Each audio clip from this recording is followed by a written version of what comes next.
officials. It isn't. It's a citizens' act to hold those who have pledged to serve us and those we've elected accountable to us for our money. Government has no money, it's us. Our taxpayers' money, our resources, hold them accountable. So local government has a huge chunk of the resources, and that chunk goes towards healthcare, education, the local roads, which we ply every day. Those things impact direct water, impact directly on our daily lives daily. How many of us are going to get on trains?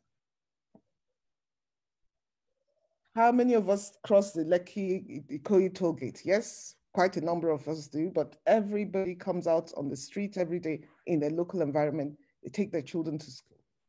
The proliferation of private schools is such a sad thing, because now the government schools are schools for those who are poor and have no option. And in my thinking, I'm thinking private sector people and companies in education. Why aren't we reaching out to local government and say, okay, you have the infrastructure already. It's not in good nick because you've not invested in it. Rather than building a new school, I'd like to partner with you and make this school, as we keep saying, world-class, a world-class institution. That's a good starting point.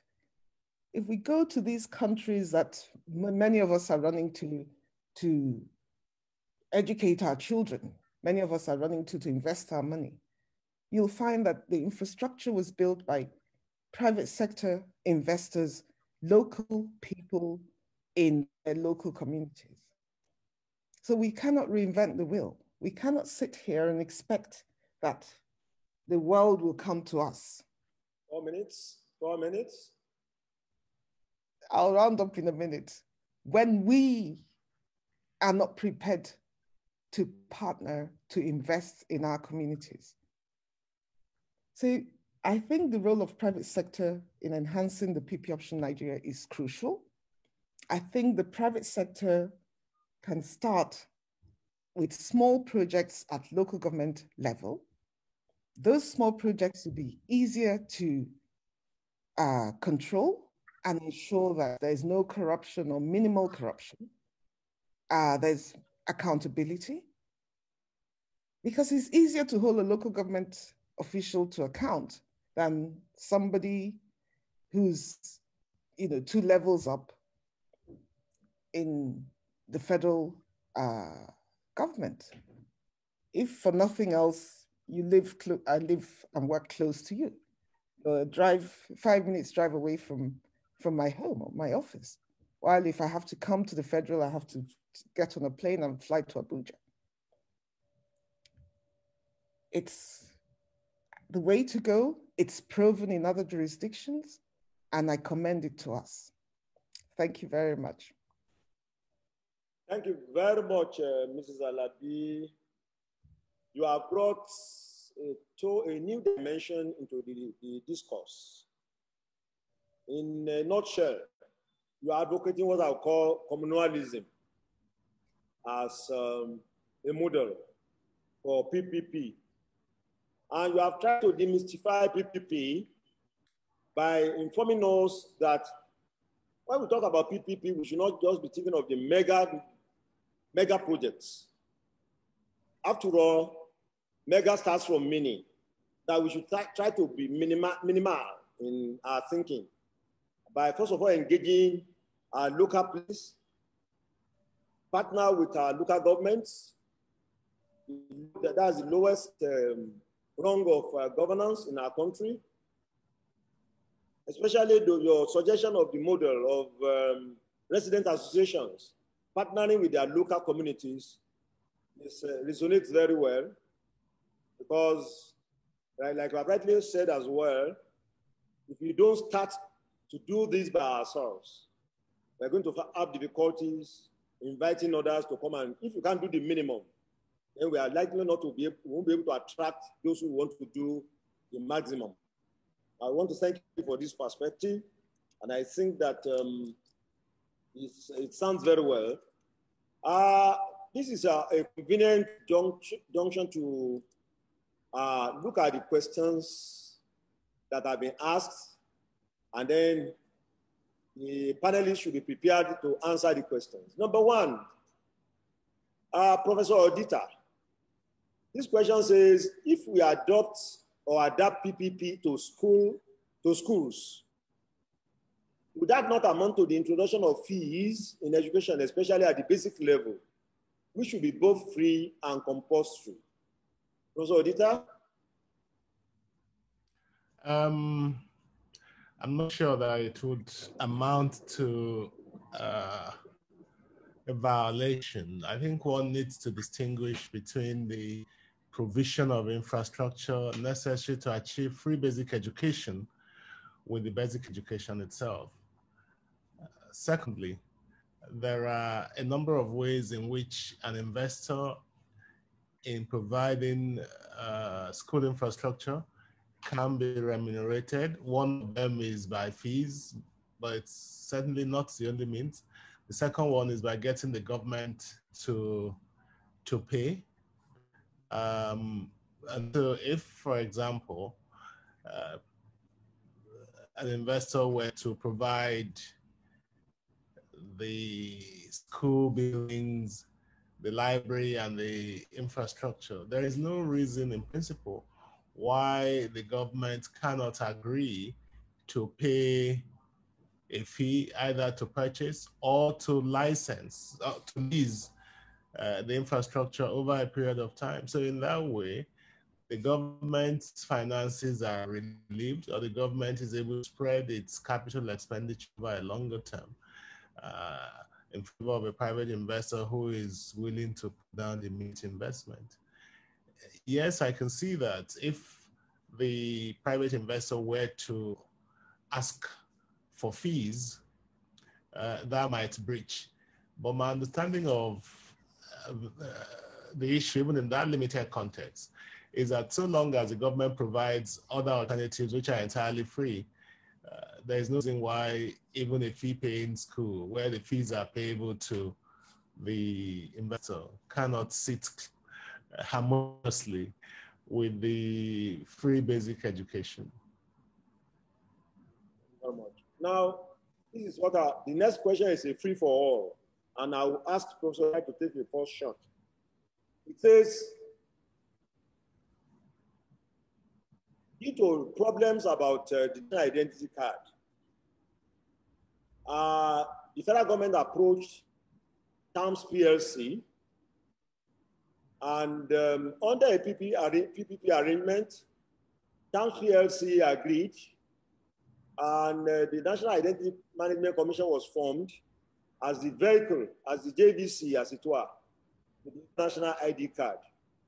Question is, the company has sunk 120 million into the project, but the government suddenly went back to now engage the technical partners brought by the company into the country. The company was initially given the authority to do. And the question was, the company now costs 1 billion, survive the time-consuming and expensive legal processes of courts and arbitration. What PPP legal remedies are available to the company? Professor Odita, you want to take a first shot? Yes, I'd like to say that I fully sympathize with the person who raised that question. Unfortunately, it's a common experience with the government of Nigeria. It's part of the lack of rule of law. It's also part of a pervasive corruption which has hampered this sector. Fortunately, I do not see that self-help is an option.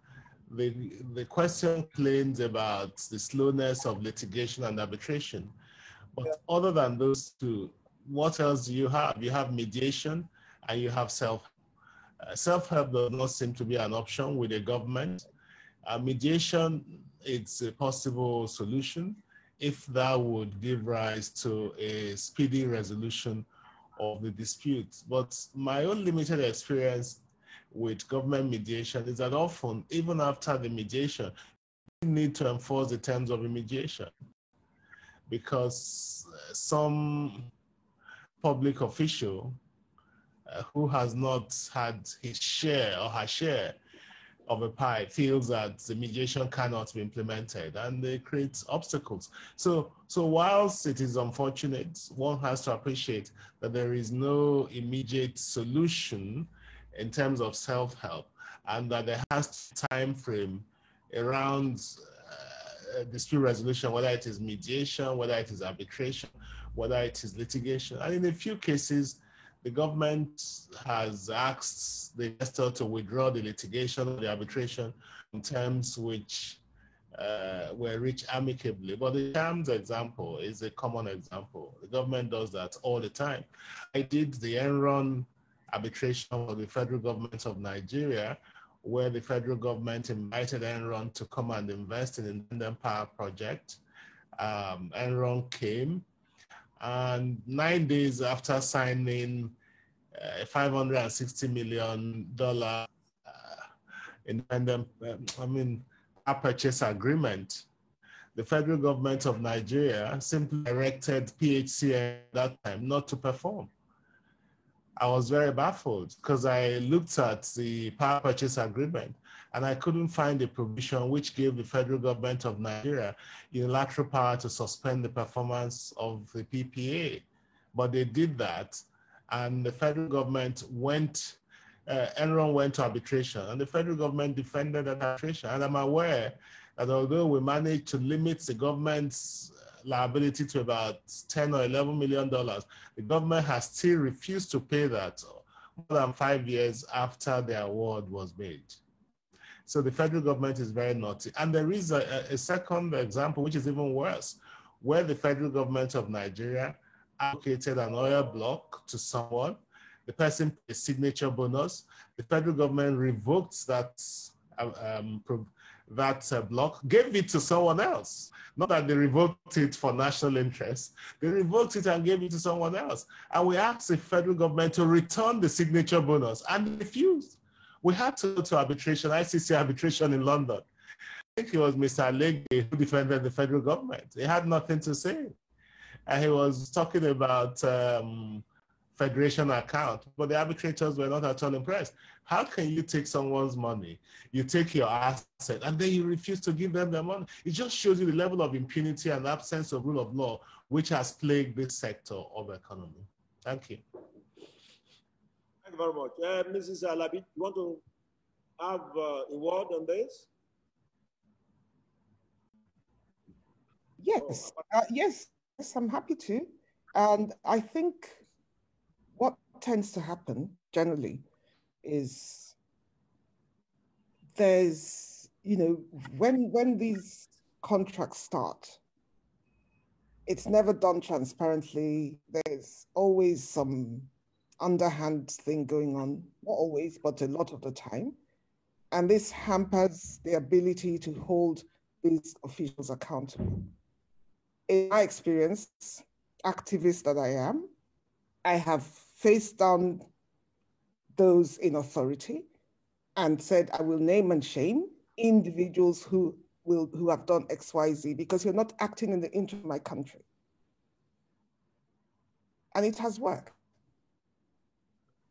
So, Charms, if you own all of this and this is happening, why do Nigerians not know about it? Why aren't you naming the officials who are doing these things that are not in the national interest? So that's not resorting to self-help. That is an aspect that we do not see because many hands are not clean. So we'll step away and go to court or go to arbitration and work from that aspect, which is all well and good. But this is also an option. And if you're coming to equity with clean hands, you can use that option and you'll find that at the end of the day, people are accountable to us. And as we saw in the National Assembly when, one of the NDDC probe, and someone started saying a few things, and they'd say, no, stop, it's enough. They do care about their reputations. So let's use that option if we can. Thank you. I'll go to the next question. It says, under what circumstances can investors in a PPP take advantage of provisions of the NIPC Act, especially with regards to dispute resolution? Is the PPP arrangement only regulated by PPP laws or ICRC Act, as the case may be, or investors can have recourse to the NIPC Act, particularly foreign investors? Yeah, let me try that. I think often we say that, when I started, I said that in terms of legal work, it was complex and fragmented in the sense that there is no self-contained code or legislation which regulates and deals with all aspects of a PPP. For example, if you want to do a PPP, you would need to incorporate a company in most cases. And that means that you have to comply with the provisions of the Companies and Allied Matters Act, especially the sections dealing with investment in Nigeria by foreign enterprises. You've got to incorporate a company. So to that extent, CAMA applies. Secondly, the NIPC Act also applies. And I'll come to the question directly, because if you are a foreign enterprise, whether you have come to perform PPP or you've come for some other reason, you might want to take the benefit of incentives provided by the NIPC. And in order to do that, you have to incorporate a company, and then you have to register with the NIPC. When you've done those two things, you become eligible for the incentives. So to that extent, the NIPC Act applies. In relation specifically to the question of dispute resolution, you see that when you look at Section 26 of the NIPC Act, it provides for arbitration, and the arbitration provisions are investment arbitration. That investment arbitration applies to enterprises to which the NIPC Act applies. That's an interesting phraseology. And then you ask yourself, what are the enterprises to which the NIPC Act applies?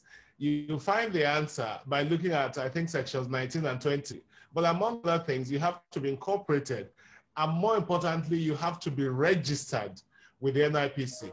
This question that has been raised arose in the Interocean ICSID arbitration, which was decided recently after almost 7 years by the ICSID arbitrators, where Interocean had argued that because there was no bilateral bilateral investment treaty applicable, which would enable it to take its dispute to ICSID arbitration, it had to rely on the NIPC Act. And in order to come within Section 26 of the NIPC Act, it had to show that it was an enterprise to which the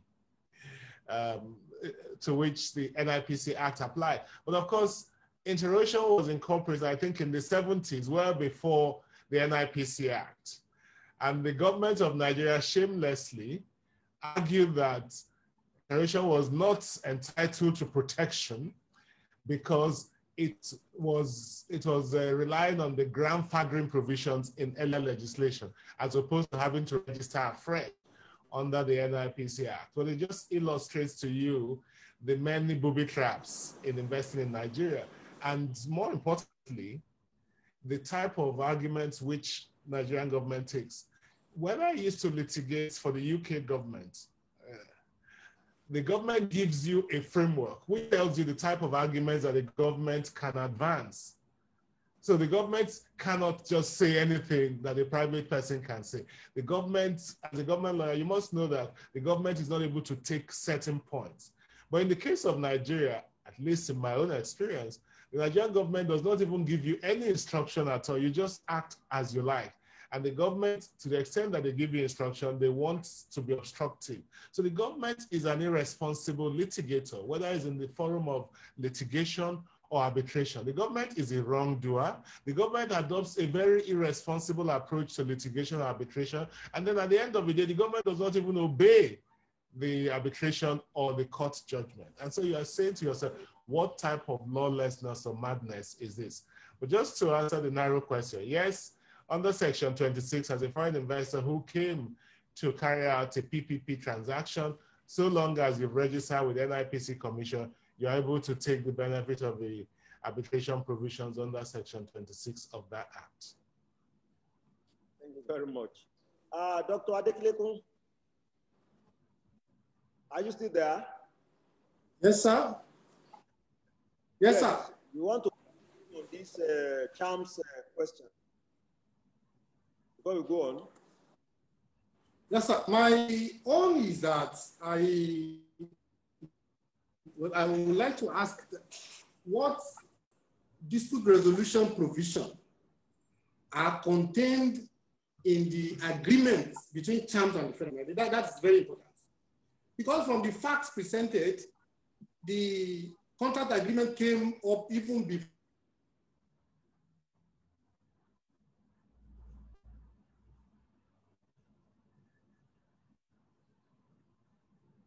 Your network has started playing tricks on you again. I'm afraid. Dr. Adekunle, you are already frozen out. Let me quickly go to another question. This is meant for Mrs. Alabi specifically. With the new dimension introduced by Mrs. Alabi, can it be said that a collaboration of private sector with government obligates for illegal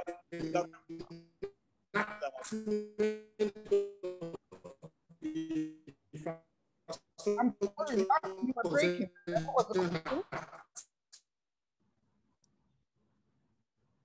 Yes, Mr.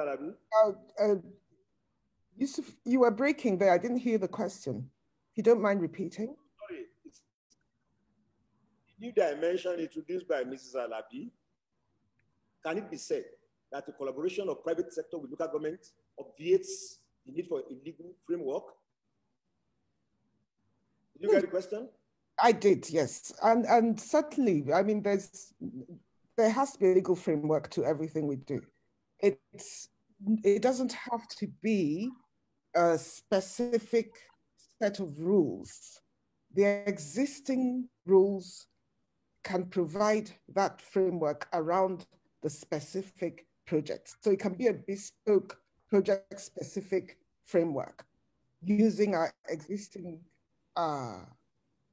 laws and rules.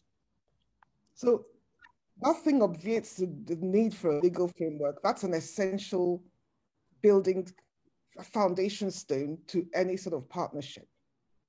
But the existing laws are sufficient, in my opinion. Thank you very much. One other question before we go on. And after this question, Mr. Mahmoud should be getting prepared to join so that we can have his presentation. The question is, and this of the panelists will answer this voice for everybody. Policy somersaults is the albatross of PPP. How can these be curtailed? Also, how can default penalty be made friendly so that there will not be any outcry when investors want the default clause to take effect? I can repeat it. Policy somersaults is the albatross of PPP. How can these be curtailed? Also, how can default penalty be made friendly so that there will not be an outcry when investors want the default clause to take effect? Professor Odita, you want to take a first shot? Yes, let's see whether, well, I don't believe that there is any way we can curtail policy somersaults other than by inviting public servants to act more responsibly and to respect the sanctity of contract and property rights, and then to observe other aspects of the rule of law. Without rule of law, there is no investment. And without rule of law, there is no accountability. And therefore, you have policy somersaults. I've already referred to the Enron case where the government of Nigeria, 9 days after signing a major contract, said it won't perform. So how do you stop that? And also, how do you stop governments from cynically abandoning projects which have been started? If you look at the CHAMS example, the government, having been told how to do it and having been provided with some of the software, decided to do it themselves. And when you probe that, you find that there are some public officials, government officials, who are behind the rival bid and who are therefore benefiting from the non-performance of the CHAMS contract. So it's an aspect of what you spoke about yesterday, Malam Yusuf Ali, about the corruption in the system. And it's also part of what Dr. Ademilekun spoke about. How do you guarantee the integrity of a bid process? They are all facets of corruption. So when you say to me, how are you going to do this? How are you going to do that? I just answer you, how are you going to tackle the ravaging corruption and incompetence in the system? And because of that, often you don't know where incompetence ends and corruption begins in Nigeria, because they are lied into each other. Most corrupt public officials will pretend that they are simply competent, but they're not as stupid as they think, as they pretend to be. It's all partly corruption. Now, in terms of default penalties, I'm not sure what the questioner has in mind, but I assume that things like P&ID may well have inspired this type of question. The P&ID case is not really about the application of the principles of penalty. And the principles of penalty themselves have been restated, at least so far as the common law is concerned, recently in 2017 by the English Supreme Court. And it is more, it's applied more flexibly. You have to look at the facts and circumstances to see whether what is specified in the contract is truly a penalty or is intended to compensate. But I'd like to look at the pay and take or pay provision, which is very common. I think there is a current dispute with the Azura power station in Benin in relation to the operation of take or pay provisions in the contract. And Nigerian people, and I've seen a lot of comments, both in the official media and in the social media, condemning the take or pay. But how do you finance these major PPP or infrastructure projects if you don't have take or pay provisions? For me, the boilerplate provisions, they must always be there. Who is going to come and finance a 500 million naira, a $500 million project for you on terms that you can take whatever quantity you like? You can decide today you want to take 1 megawatt. Tomorrow you want to take 50. No one is ever going to do that. And how do you guarantee the robustness of a cash flow of the people who are going to finance this project? So the take or pay itself requires you either to take the quantity available. If you decide not to take, you will pay. And I know that for Ibom Power, for example, they have not been able to take a lot of power for many years, but they've been managing to pay because there's a provision there that you either take or you pay. And I don't see that that is a penalty at all. In fact, the take or pay provisions were litigated in England, and the court held that the take or pay provision is not a penalty, because the penalty applies only when there's a breach. When there's a breach, you then apply a sanction, then you're into the law of penalty. But this is a contractual provision which applies irrespective of breach. It says you either take this quantity or this service or you pay me. No breach is involved, and therefore the law of penalty is not engaged. And finally, in relation to P&ID, which of course we've got temporary respite from, those provisions are going to continue to, those type of disputes and those type of awards are unfortunately going to continue. They are part of the due diligence of any type of PPP that you do. First of all, who are the officials who review these contracts on behalf of government? What on earth do they know? What is their experience? The answer is 000. So the government of the United Kingdom budgets over 500 million to engage external solicitors to advise it on projects. But the government of Nigeria, which has even less capacity, believes that its in-house capacity is enough to advise it in relation to billion-dollar projects. It's just deceiving itself, and it's misusing our monies as taxpayers. Someone should tell them first that they need to get competent legal advice. That's one. Two, when those disputes arise, they then appoint their friends as counsel. Their friends have very little knowledge of up-to-date principles of contract law. We're not talking about people able to file preliminary objections. And you can see that in many of these disputes, Nigerian counsel always starts with preliminary objection. Even in the P&ID case, Shashere, who is much criticized, did start with preliminary objection because that is the comfort zone. But that has never impressed international tribunals. I did a case against a former attorney general who was arguing in London that Nigerian law does not recognize commercial arbitration.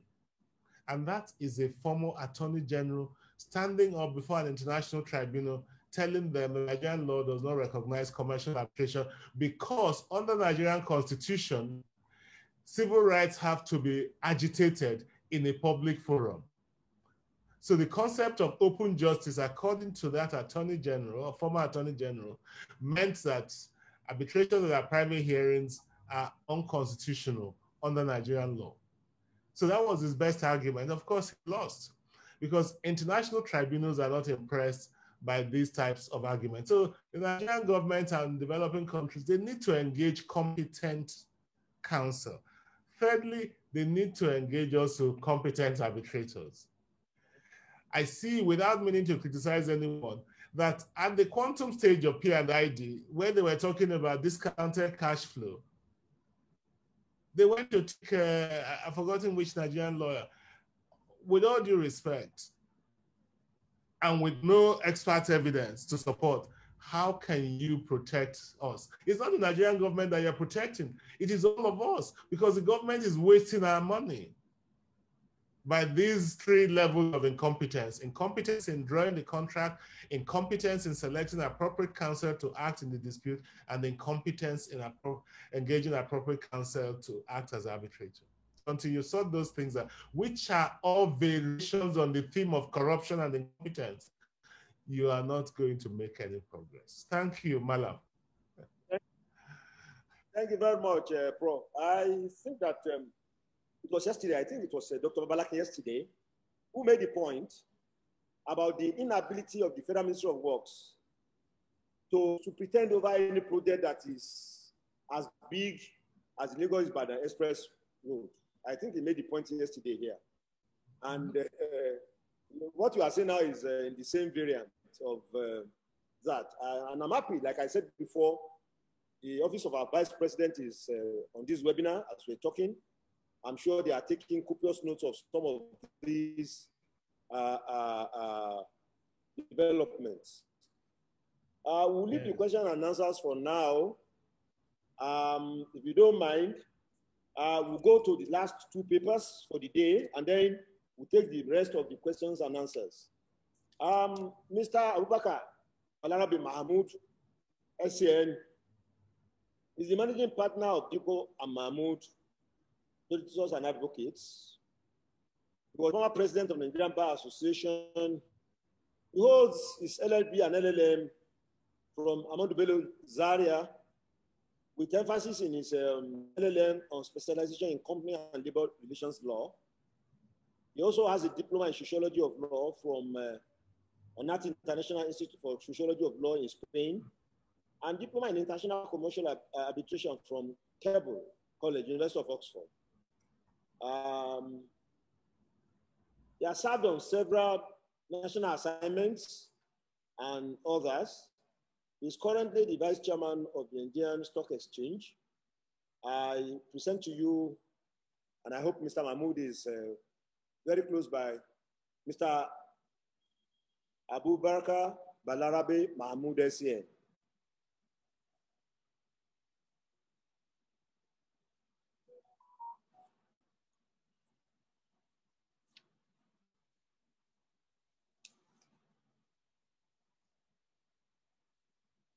Well, it appears it's not in-house now. I thought I saw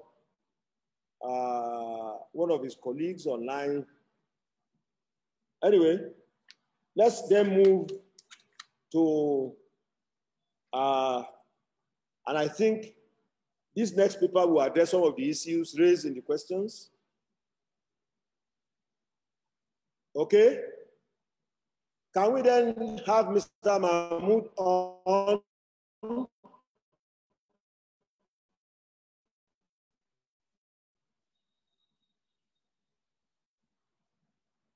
Find the panelists. Okay, just a minute. Mahmoud.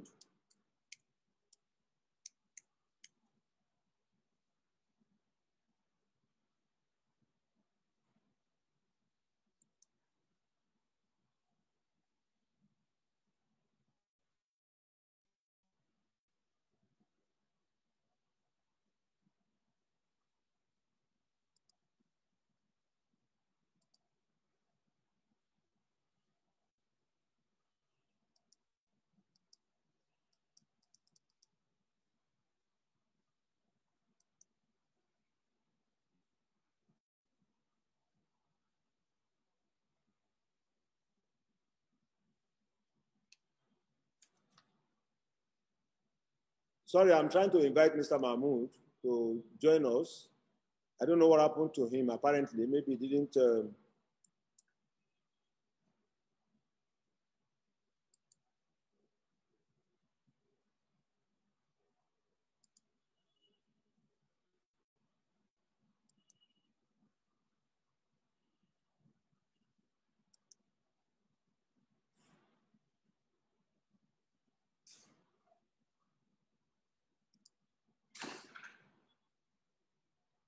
Yes.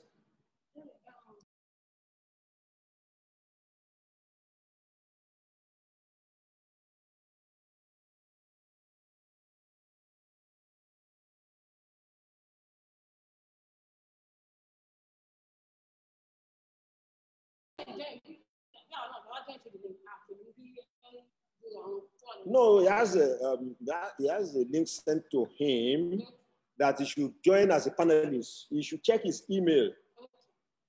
He should check his email. Meanwhile, we'll go on with Mr. Ojikutu while Mr. Mahmoud is trying to join us through the link that he already has as a panelist. Miss Ajoke Ojikutu, sorry, beg your pardon, is an associate partner and the head of corporate and commercial practice at the law firm of Pinero LLP. She joined the firm about 1.5 years ago, but prior to that, she had worked in the legal department of Natural Chemical Industries PLC as legal counsel, corporate and commercial, for about 5 years.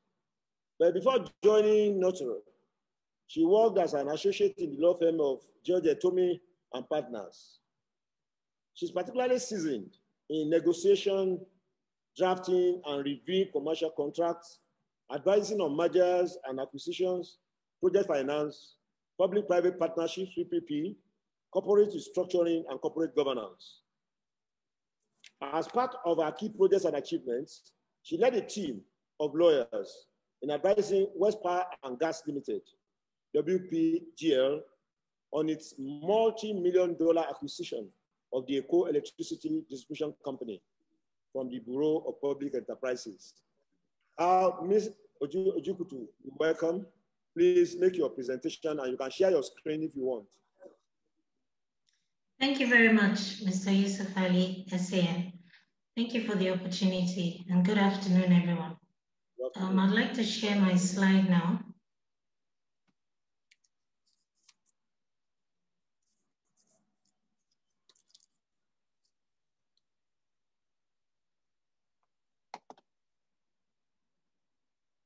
Okay, can you see my slide? I just want to make sure.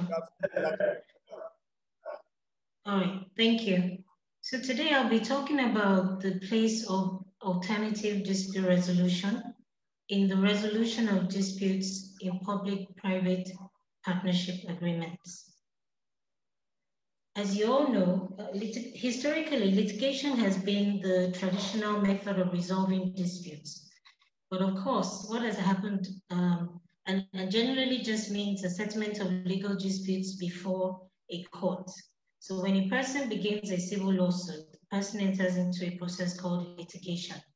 But over time, as you're aware, what has happened is that, with the consuming waste of time, expensive and cumbersome increase in the number of cases in courts, this has led to high levels of delays in disputes. And so over time, litigants have decided that, look, we need to find an alternative to ways of resolving our disputes. It appeared that the litigation process wasn't working.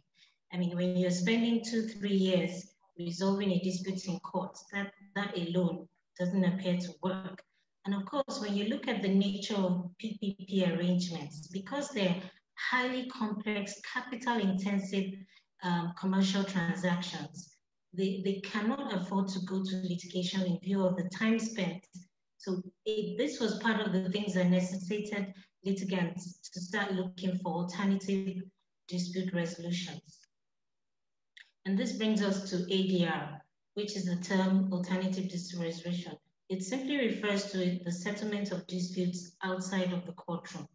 It is used generally to describe methods and procedures in resolving disputes, either as alternatives to the traditional mode of litigation or, as in some cases, supplementary mechanisms to such. We have the 4 types of ADR that are commonly used, which is 1, negotiation, conciliation, mediation, and arbitration. The negotiation process is simply one whereby a dispute is resolved between 2 parties or a group by an impartial third person called a negotiator. Now, the negotiator uses various techniques and communication methods to bring the parties of the dispute to a settlement. The primary aim, obviously, of this is to reach an agreement that is fair and acceptable by the parties. Most times, a negotiator may not even be needed because some PPP contracts usually would have some form of grace period that allows parties to amicably settle their disputes, at least 30 days within which they would then go to arbitration or any other dispute mechanism. So in some form of way, that is a negotiation, parties being allowed, to settle their own disputes amicably. We also have the conciliation, which is very similar to the negotiation stage. So the negotiator assists the parties in an independent and an impartial manner in their attempt to reach an amicable settlement of their dispute. Now, sometimes the conciliator may at his stage propose even settlements of their disputes. So he's heard the 2 parties and thought of ideas or a way that he feels they may resolve the issue and may make it open. We also have the mediator. So mediation is also another process of ADR. It is a voluntary process. Parties are in total control over their final settlement. The mediator only acts, unlike the negotiator and the conciliator.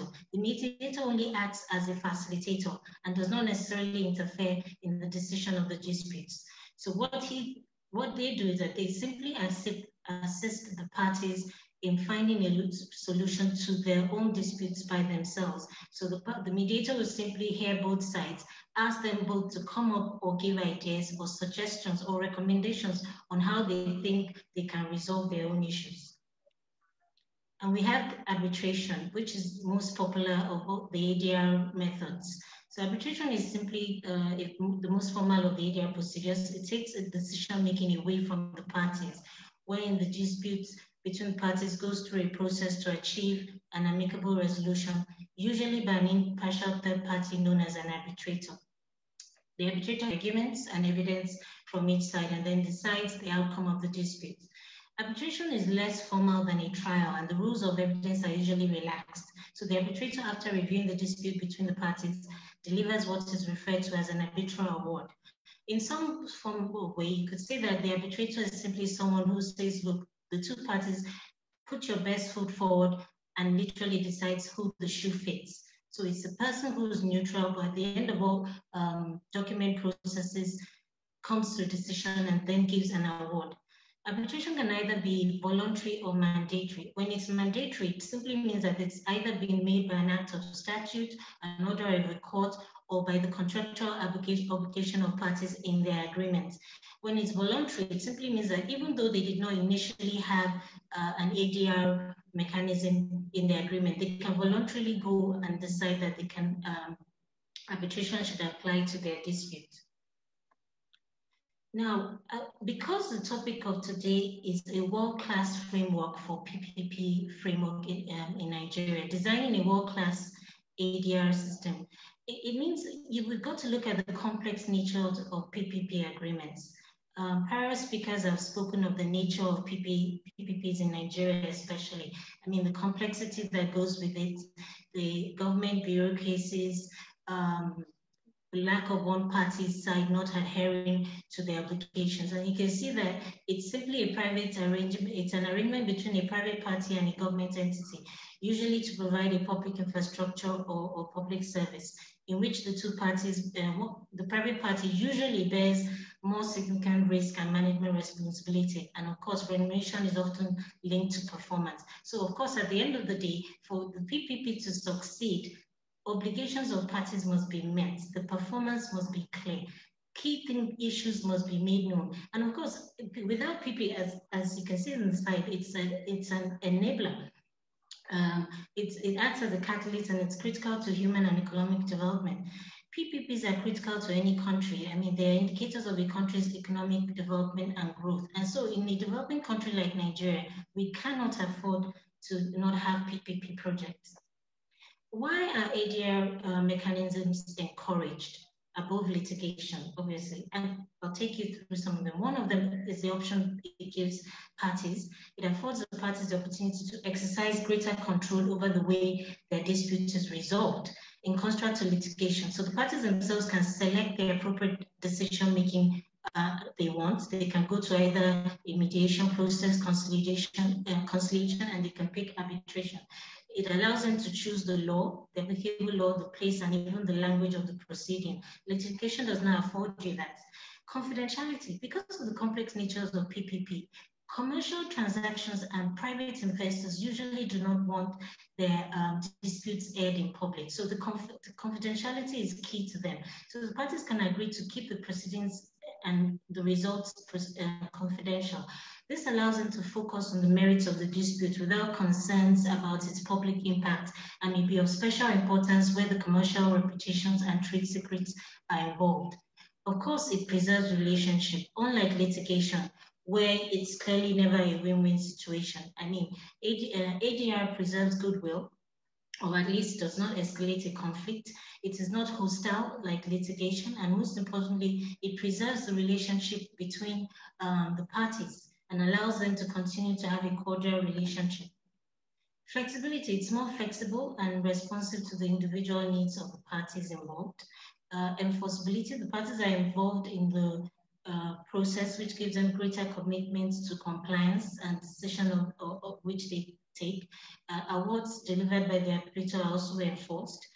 Expertise, the freedom of parties to choose their own arbitrator, mediator, or conciliator affords the parties the opportunity to appoint, select an expert with the requisite experience in the field of disputes, rather than just someone who has a technical and procedural know-how. And this is very critical. Just like Professor Odita had said, you know, the key competence of parties, the arbitrators, the lawyers, even from the drafting is key.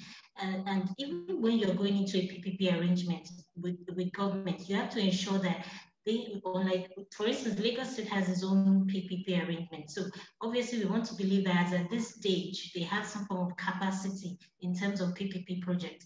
I recall that Mr. Babala Kinyesi mentioned yesterday that it took, for the Lagos Ibadan Expressway, it took almost 2 years for them to even approve the design. And that was because there was no internal capacity in the Ministry of Works to husband any form of PPP project. So it's also key that when you're going into a PPP project, the expertise are there, capacity is also key. So this allows parties to pick this, just like the arbitrator. If it is a technical matter, they can pick an arbitrator, a mediator who is into, who understands that procedure. Also, ADR usually is faster and less expensive in some cases. It occurs at an expeditious rate and saves time for both parties, unlike litigation where you're spending almost 2 to 3 years in court. Unlike court decisions, which can generally be contested through one or more rounds of litigation, arbitral awards are not normally subject to appeals. Neutrality, it is a neutral procedure. ADR can be neutral to the law, language, and institutional culture of the parties, thereby avoiding any home court advantage that one of the parties may enjoy in court-based litigation. So in other words, it's always better that parties pick ADR, because if you pick litigation, it usually may work against you in the sense that if you're based here in Nigeria, for instance, it may favor the Nigerian party as opposed to the foreign party. Now, we talk about legal issues in PPP agreements, and this graph, when you look at it, simply just shows you, the sort of issues that can come up. Parties who have spoken earlier have also delved on some of them. But if you look at this graph, it was a study done by an organization called the Global Infrastructure Hub. So they carried out this PPP contract management reports in Europe, Latin America, South Asia, and other regions, including Africa, East Asia, and North. And what they did was basically to ascertain the causes of disputes and the ratio of their prevalence. Now, you can see from the graph that the highest level was 17%, which actually had to do with environmental and social interventions. What they found was that it was important that the regulators and also social issues were in conformity when a PPP project was to come up. So if, for instance, you were going to go build a toll gate in a community that did not accept it, obviously there's going to be some uproar, some riots and the rest, just similar to the LCC. If the community had rejected it, which like they did in the beginning, that project wouldn't have succeeded. So this they found out was the highest level of legal issues in a PPP contract. The second one you can see from 15% was construction delays and cost overruns. Of course, naturally, if a construction was to take 6 months and ends up taking 1 year, it literally has defeated the purpose. KPIs and payment mechanisms ranked third. Obviously, your key performance indicators, if they're not being met, if payments, for instance, were meant to have been done in milestones and those payments were not made, this can lead to legal issues and, of course, a dispute. Failure to obtain permits also ranked fourth, breach of contract fifth, a change in scope of work, operations and cost overruns, and of course, last, the breach of contract by the procuring authority. All this can lead to legal issues in a contract, and like they usually say, better safe than sorry. So before you're entering one, you need to and make sure that these issues are dealt with. Other disputes that may arise in PPP projects include one, of course, failure to comply with operation standards. If, for instance, there's been operation standards that must be met. If they are not, this can lead to also disputes. A change in the law can affect the dynamics of the project. If there is, for instance, a change in the tax law, this could change the dynamics, may even increase the cost of the project. Procurement, there must be no doubt as to the independence and impartiality of the bid evaluation process. So all things must be transparent during a bid process for a PPP project. Cooperation within the consortium. So the relationship within the consortium is also significant to the progress of the project. There must be, because the consortium could consist of parties whereby one of them is a subcontractor in the PPP project. All of them must still be in alignment. If there's any form of a break or bottleneck, this could also lead to disputes arising in the project. And of course, change in party. Most times the private investor must ensure that during that PPP project, they're not in some form of way rearranging or restructuring the company. This could also lead to disputes. The place of ADR in PPP agreements. If you look at this graph, which was also done by the same organization, using the same countries, what they did was to find out which of the ADR methods were usually used or popularly used during those PPP projects.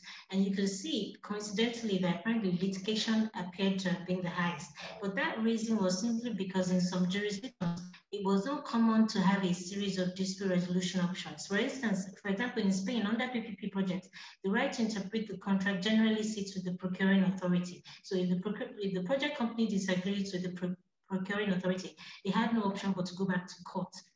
And then if you look at it, the next one was arbitration. Of course, arbitration seems to be more popular in terms of the method of ADR used, and for various reasons, because it's obviously the success of the outcome has been higher.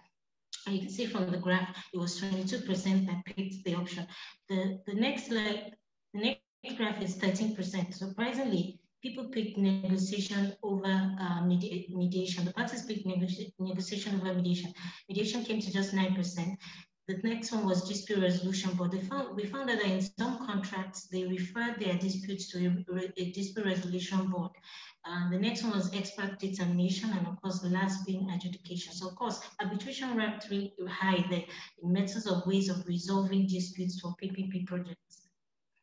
There was another law, an international firm carried out a survey where they did, where 143 multinational companies, they realized they preferred international arbitration over litigation. I mean, 73% of those companies preferred international arbitration over litigation.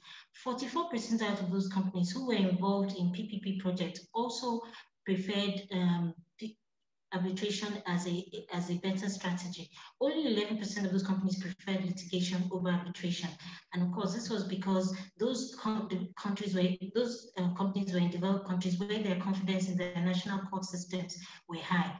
But unfortunately, in developing countries like Nigeria, that's not usually the case. I mean, there's so much bureaucracy, political turmoil, change in regime being commonplace here. So as a result, ADR is a preferred option because it remains neutral. It remains a neutral forum and is not susceptible to pressure from host governments.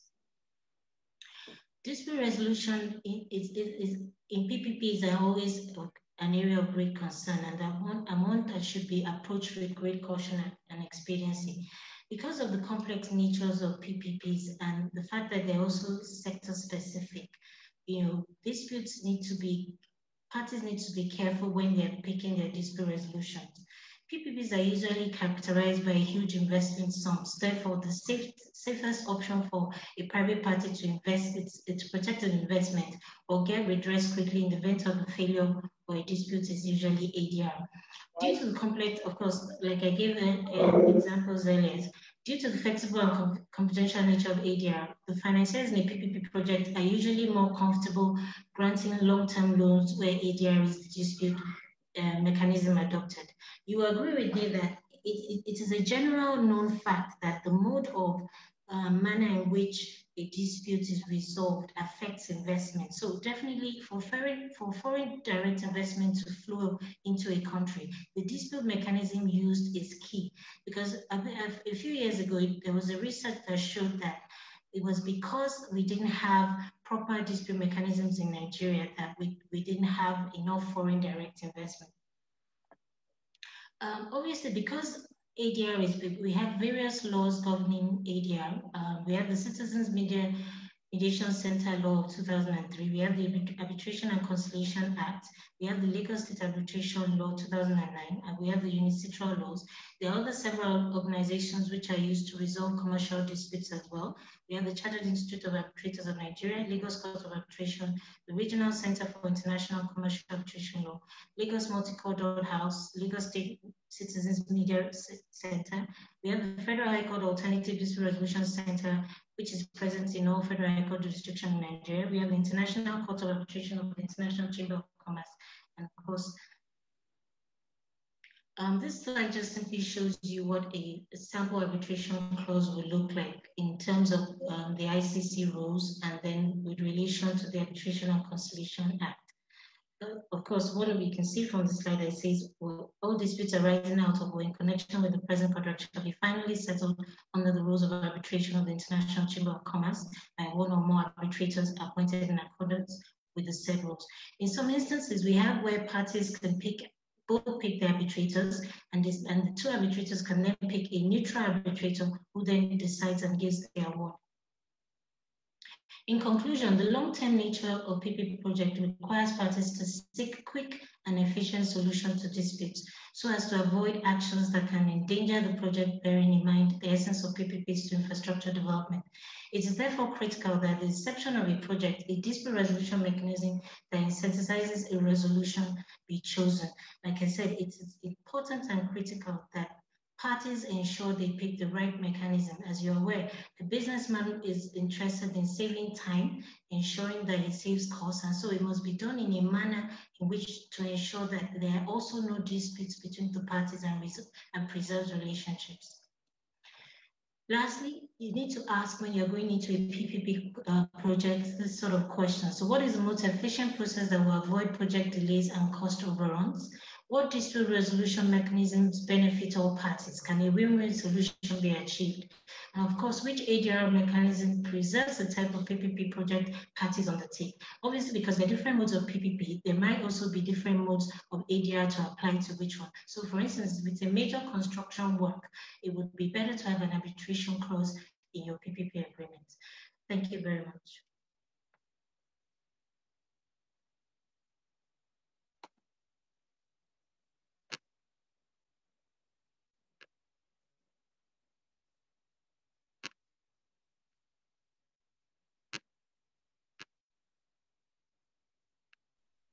Ajoke, thank you very much for your presentation.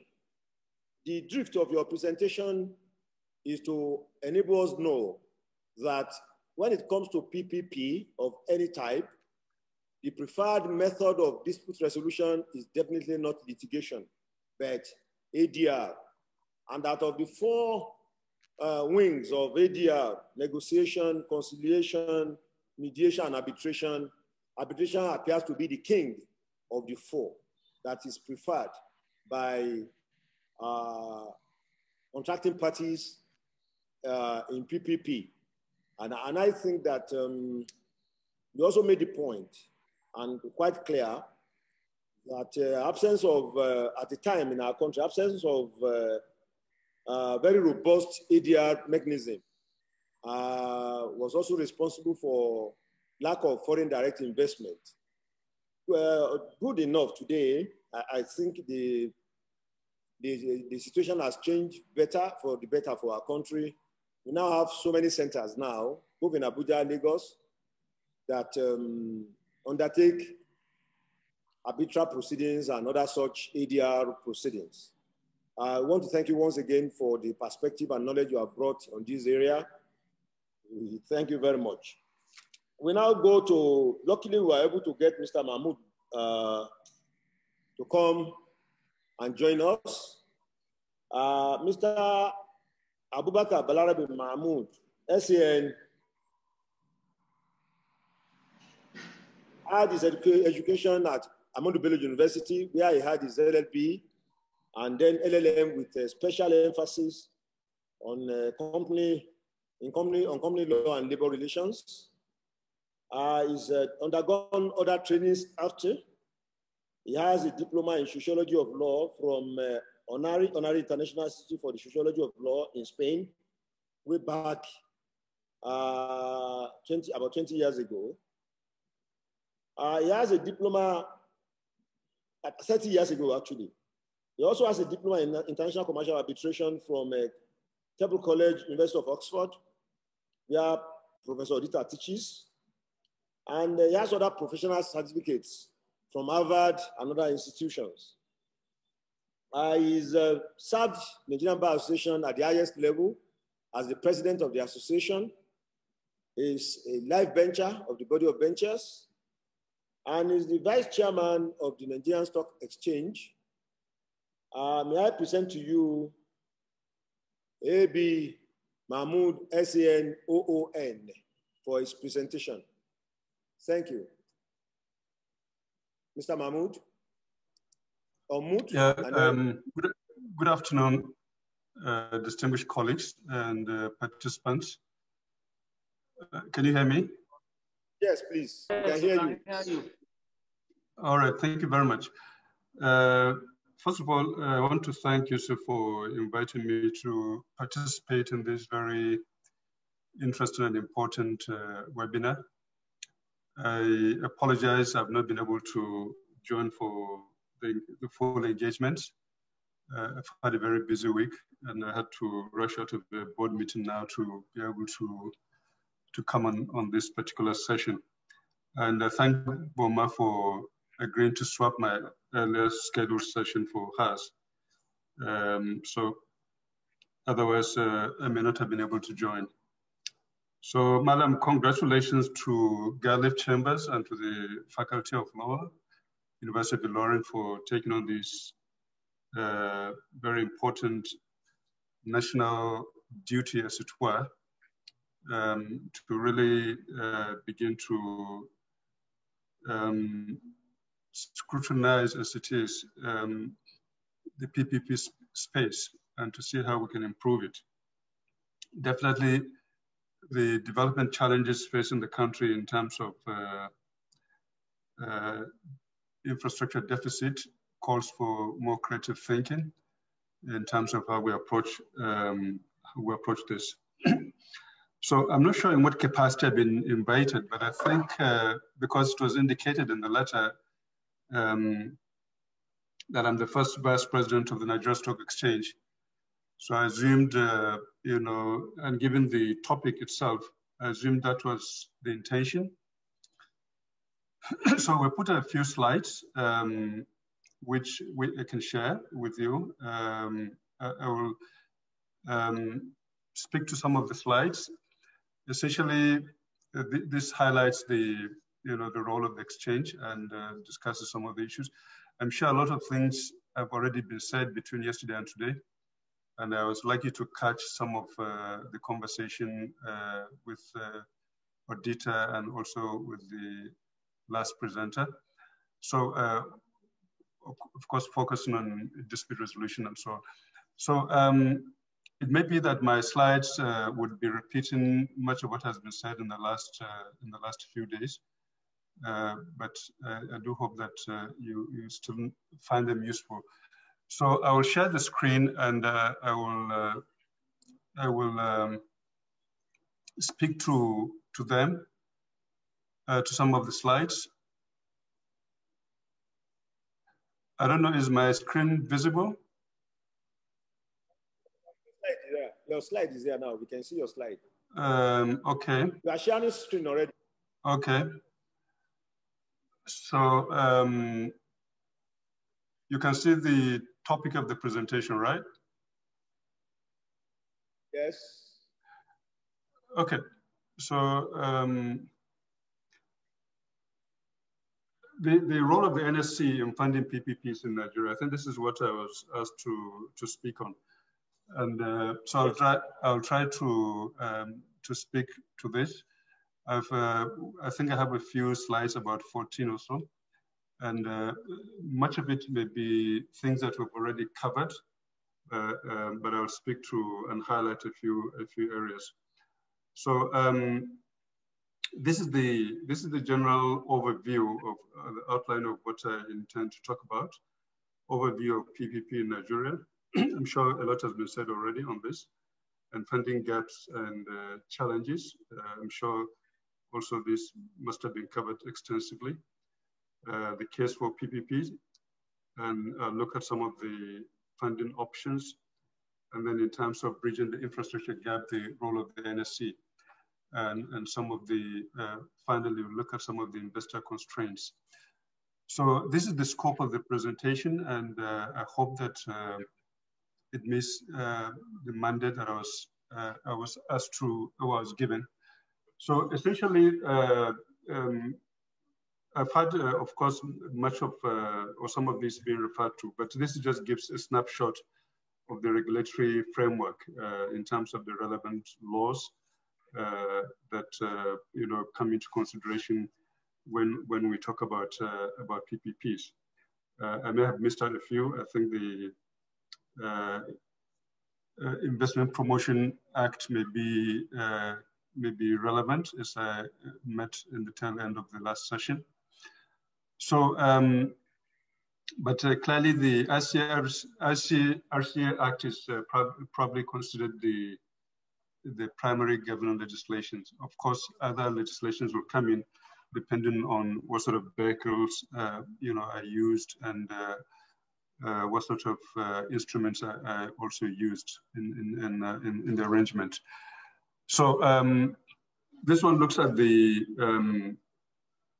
some of the funding gaps and the challenges, and there's there at the top trying to quote the Minister of Finance when she was talking about the funding gap, which we are told is close to about 36 trillion naira, or about $100 billion annually for the next 30 years, if we're to meet all the funding requirements in infrastructure development. And some of the factors responsible listed here, a few of them, which I'm sure many have been spoken to. So obviously, the gaps are huge and the challenges are big, and that is why looking creatively at the various methods would be very important. So again, this speaks to more sectoral gaps, the roads and transportation, the health sector, and this generally taken from available statistics. So if you look at the health sector, 3.1 trillion naira gap, or $10 billion annual. And if we're going to be catching up in this space, as some of the recent experiences have shown, we must be looking to see how we can access and unlock capital from whatever sectors in terms of investments. So in the roads sector also, the gaps are quite high. So really, what this says to us is there's a huge infrastructure deficit, and there's a huge need for financing, and we have to look at various beyond the traditional modes of financing infrastructure in Nigeria. This also looks at some of the other sectors, the housing and the power sectors, and some of these statistics, again, I'm sure must have been pointed out or discussed in earlier presentations. But this speaks to the gaps and to why alternative funding sources must be explored.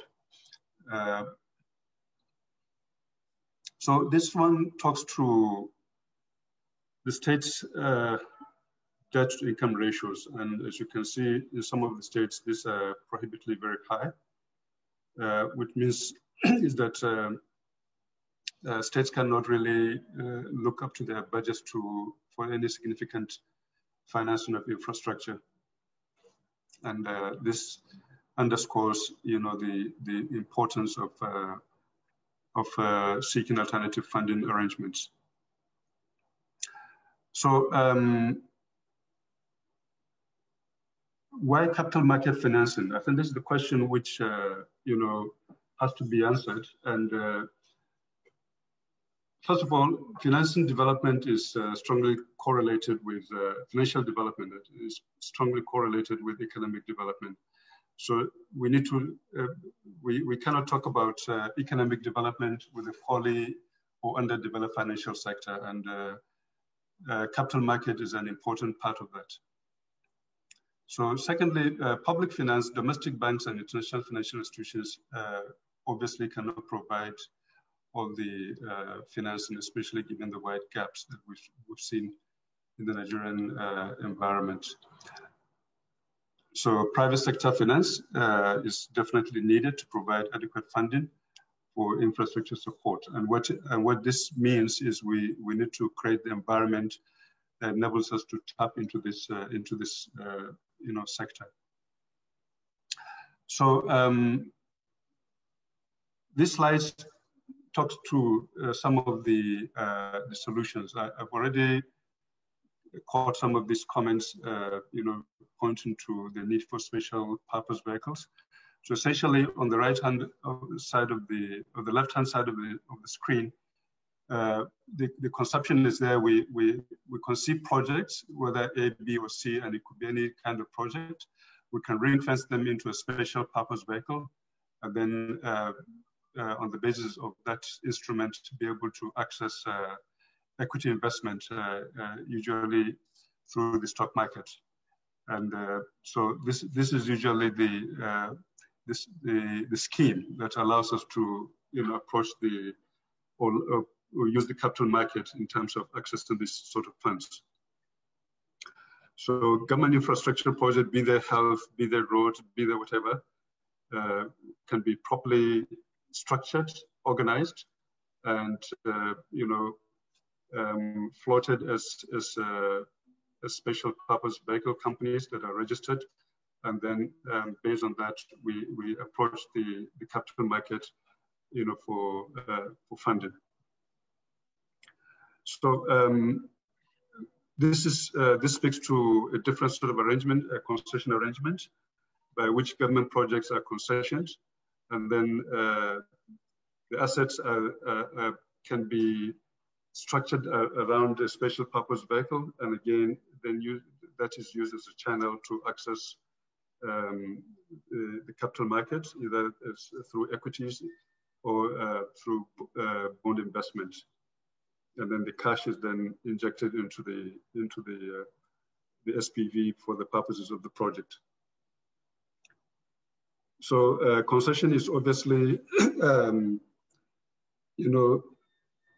has been used in this country, but obviously quite problematic. And I've listened to some of the issues that have come up in the course of the discussions around competencies, around, of course, the difficult environment we operate in terms of, corruption and what have you, and lack of understanding of these, or lack of expert opinions or advisory services. Obviously, these are all very important factors in terms of considering these solutions. So still talking about funding solutions and using other structures in terms of we can, through the same mechanism of special purpose vehicles, issue infrastructure bonds. And we have seen this in the country.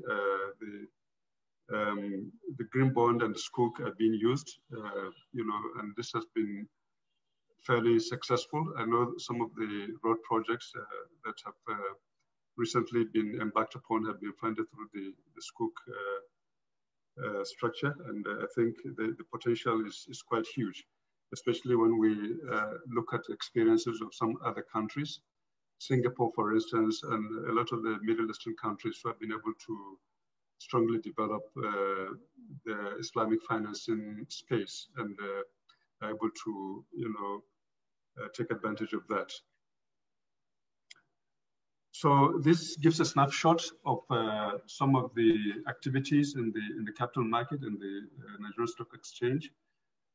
Still quite rudimentary if you look at the funding gaps, but also if you look at what is happening elsewhere. So there's some activity, but obviously there's a lot more that can be done, and this needs to be developed.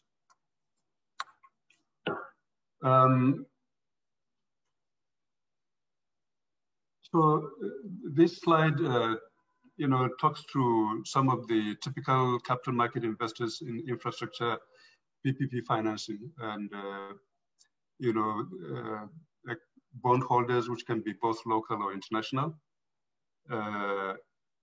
And bond financing, as we know, is suited to project finance. It tends to be longer tenured than commercial loans. And this is where, in fact, in many jurisdictions, this is quite attractive. So obviously, the Nigerian space is still, if you like, at fairly, it's not yet a mature environment in terms of this. But I think when we look at the funding gaps and also the needs, and then we look at the possibilities, this speaks to the potential really. And I'm sure that this can be much more developed in a way that it will provide, a lot of, support for funding PPP infrastructure projects. So what are the constraints? I try to list some of the constraints here, and which need to be addressed if these potentials are to be exploited more appropriately. So there is a general consensus that capital market can play a significant role, but obviously there are many hurdles in our environment that need to be looked at and addressed in order to make these as attractive as some of the alternative structures. But when we look at when we compare this with the project finance that is traditionally within the banks preserved, I think most organizations and institutions may be more familiar with that and would probably be more comfortable, rather than engage in complex, arrangements that allow you to access capital market finance. But I'm sure this is, we're becoming more and more familiar with this, and there's a lot more capacity now. The market is expanding, and so also the competencies and capacities. There are rating hurdles which sometimes pose challenges, but if you look at most of the states, I think apart from Lagos and one or two other states, most of the ratings do not allow them, the ability to access, capital market financing because of poor rating. But at least within the federal government's sphere, I think there is much more potential. But even with the states, I suppose with better management and better advice and capacity building, this can be addressed. Part of the advantages of using these channels is because of all the capital market requirements and disclosure requirements and other things. The state governments that access these, or the programs that access these, are forced to, to comply with higher levels of corporate governance standards, and therefore improve governance and improve accountability, and then prepare themselves more readily for, these sort of funding possibilities. So these are the slides, and I hope that they brought out some few issues, in terms of the role of the capital market, and in particular the role of the stock exchange, and the possibilities and the potential that exist. We're not where we need to be, but I think the rudimentary infrastructure in the space is very much available, and this needs to be developed much more aggressively.